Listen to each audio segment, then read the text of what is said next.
Good afternoon from the Ozarks First Digital Desk. I'm Parker Paget, and today we're talking about a suggestion that was made at Springfield City Council meeting this most recent Monday. And City Council passed a bill, and the bill, it was Council Bill 2025-102, I believe, and it was a special ordinance authorizing the city of Springfield to temporarily waive the brush disposal fees at city facilities due to the recent severe weather we had last week, and that was passed. But it was what was discussed in that discussion by one council member, Brandon Jensen.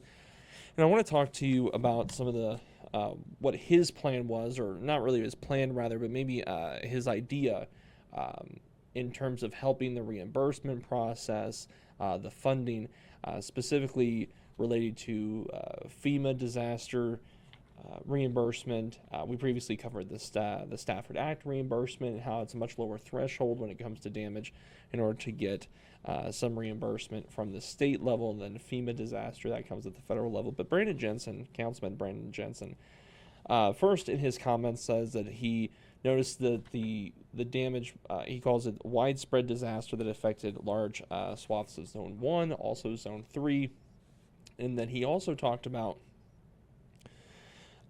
volunteers. I know the city had mentioned that they were hoping that people would help volunteer for a response to the storm and the damage and helping people out. Well, Brandon Jensen in his comments says, quote, "I know that the turnout of voters at the coordination center definitely left something lacking for me. So, quote, I want to let members of our community know that even if you were not affected directly by the disaster event, there are still a lot of people in this city who need help digging out of the mess." And his comments continue, but he talks about the reimbursement process on the federal level. He says, quote, "We can't necessarily rely on the federal government to step in and help us."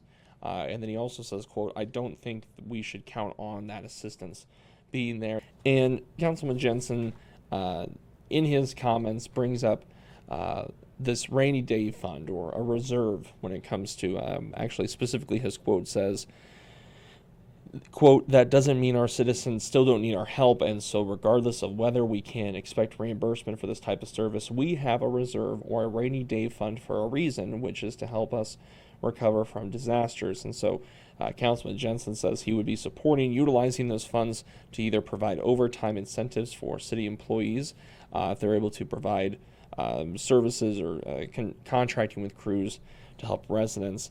And what we're going to do is we've reached out to the city of Springfield spokesperson, to kind of talk to them about what that process looks like. And when we get a response, we will update this story online. But what we're going to do for you is we're going to play you his entire comments in its entirety, and then you let us know in the comments what you think. Should we, or not should we, should the city tap into some reserve funds to help people impacted? Should they wait to see what happens with state or federal reimbursement first? But you let us know.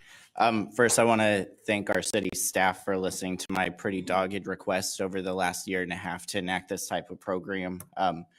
Across all of those finance and admin committee meetings, I hope that pushing for that throughout all that time helped you all to be able to stand this up quickly, which you did a remarkable job of launching this soon after the disaster event. I also want to thank you, Mayor Schrag, for the assistance that you provided to get this across the finish line.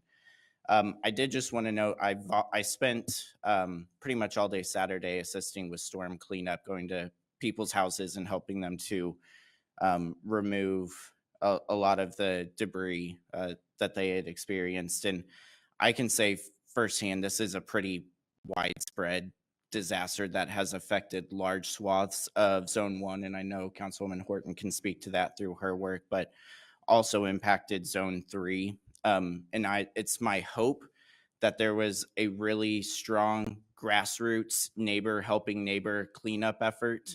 But I know the turnout of volunteers at the coordination center definitely left something lacking for me. And so I want to let members of our community know that even if you were not affected directly by the disaster event, there are still a lot of people in the city who need help digging out of the mess. And so if you have an opportunity, please make sure that you're using some time to help your fellow neighbors. But in addition to that, I want to build upon Councilman Hosmer's question and note that the level of debris that this has created is far beyond what individual homeowners are going to be able to handle. And so um, I also think we're in a time where we can't necessarily rely on the federal government to step in and help us with these types of things anymore. That I don't think we should count on that assistance being there, but that doesn't mean that our citizens don't still need our help. And so regardless of whether we can expect reimbursement for this type of service,